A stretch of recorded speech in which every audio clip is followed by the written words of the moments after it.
sebenarnya supaya klarifikasi yang minggu lalu terjadi di Bali itu adalah pertemuan G20 B20 Dialogue khususnya untuk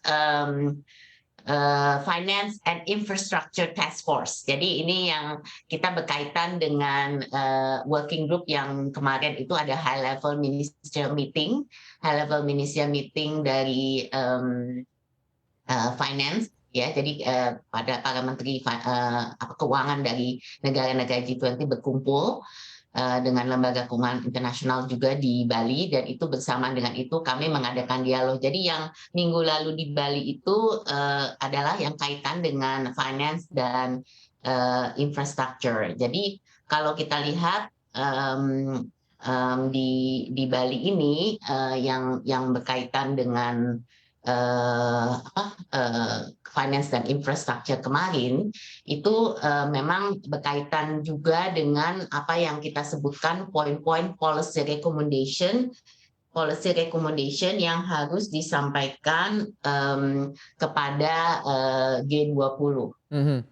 Kepada G20. Jadi ini yang saya rasa yang policy recommendation yang kita sampaikan ini itu yang berhubungan dengan finance dan infrastructure. Nah, kami ini apa saja nih yang 4 rekomendasi ya yang sudah dihasilkan.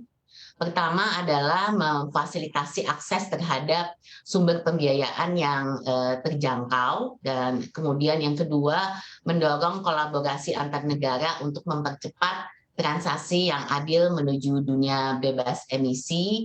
Kemudian yang ketiga adalah mempercepat pembangunan dan adopsi infrastruktur digital yang cerdas dan perbaikan regulasi.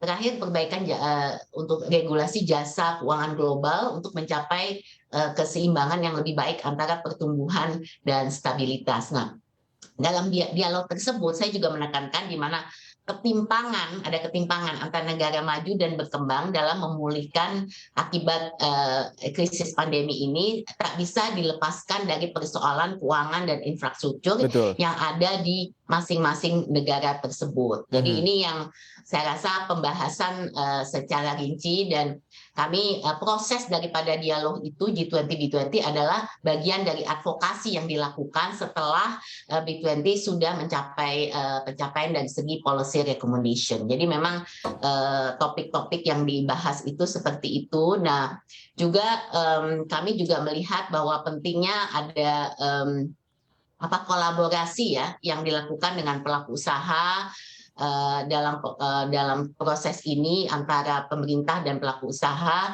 Ini kita juga sangat yang topik yang sangat-sangat hangat ini adalah masalah pembiayaan infrastruktur yang paling mendesak, yaitu terutama antara kesenjangan pembiayaannya, tingkat risiko yang lebih tinggi, dan juga kurangnya pembiayaan yang terjangkau di negara berkembang. Jadi keuntungan investasi yang lebih rendah untuk proyek hijau dan kurangnya konektivitas digital di negara berkembang. Ini juga kolaborasi yang akan dilakukan guna mengatasi permasalahan tersebut. Itu kita meminta ya, jadi kita meminta khususnya untuk peningkatan sumber pendanaan infrastruktur hijau, di mana tidak bisa hanya dari sumber pendanaan pemerintah, namun juga berasal dari kontribusi pelaku usaha dan investor negara-negara maju. Dan kita juga memiliki negara maju yang memiliki infrastruktur teknologi yang lebih advance. Ini juga diharapkan bisa untuk meningkatkan kapasitas pelaku-pelaku usaha di negara-negara berkembang. Ini beberapa hal utama ya yang kemarin dibicarakan di dalam topik pembahasan Finance and Infrastructure Task Force di Bali.